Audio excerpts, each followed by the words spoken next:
பேசு இப்படிக்கு பூங்காற்று.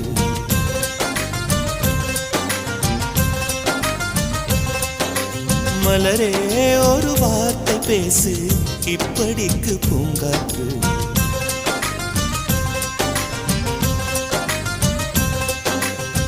காற்று வந்து காது கடித்தும் இன்னும் என்ன மௌனமோ, மோதி வந்து முத்தம் இட்டால் மௌனம் தீருமோ.